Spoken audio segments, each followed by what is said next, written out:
Welcome to Discourses by Shri Brahmachaitanya Maharaj Gondavalekar. Today we'll explore the February 17th discourse on repeat nama with deep feeling, where we delve into how the persistent practice of nama-smarana with deep feeling can lead to spiritual fulfillment and connection with the divine.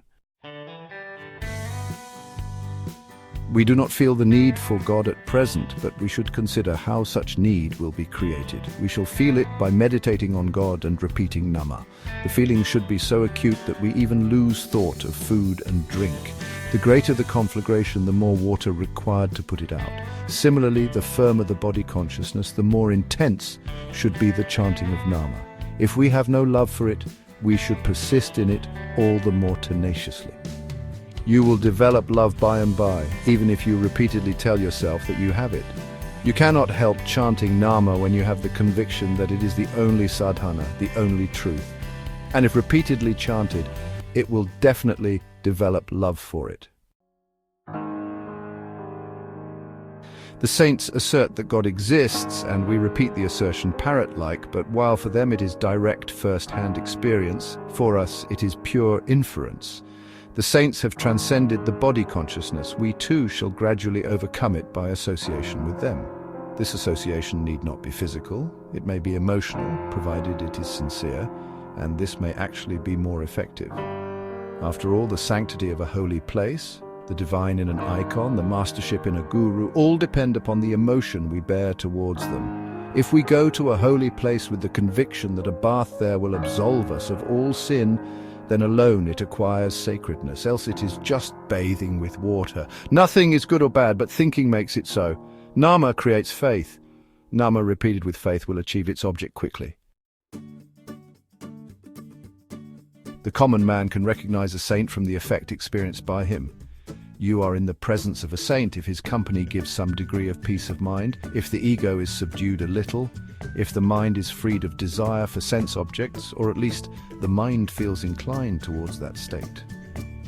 A saint sees God or his own self everywhere, and therefore he loves all. Universal love means doing everything selflessly. The saint sees unity all around. We, on the other hand, experience duality everywhere because we feel kinship with only a few.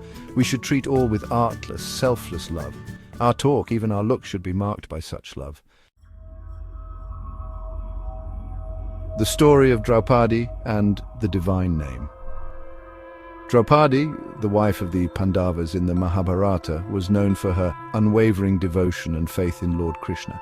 Her life was filled with numerous challenges and tribulations, yet her faith in the divine never wavered. One of the most poignant moments in her life was during the infamous dice game where Yudhishthira, her husband, lost her to the Kauravas. Draupadi was dragged into the assembly hall and subjected to humiliation. Dushasana, one of the Kauravas, attempted to disrobe her in front of everyone. In that moment of utter helplessness and despair, Draupadi called out to Lord Krishna with deep feeling and devotion, chanting his divine name. "Govinda, Govinda," she cried with all her heart and soul. Her sincere and heartfelt plea reached Lord Krishna, who immediately came to her aid. Miraculously, Draupadi's sari became endless, and Dushasana could not disrobe her, no matter how hard he tried. This divine intervention not only protected Draupadi's honor, but also showcased the immense power of repeating nama with deep feeling and unwavering faith. This story exemplifies that chanting the divine name with sincerity and devotion can invoke divine presence and protection. Draupadi's heartfelt plea and her unwavering faith in Krishna's nama brought her divine intervention and protection in her moment of utmost distress.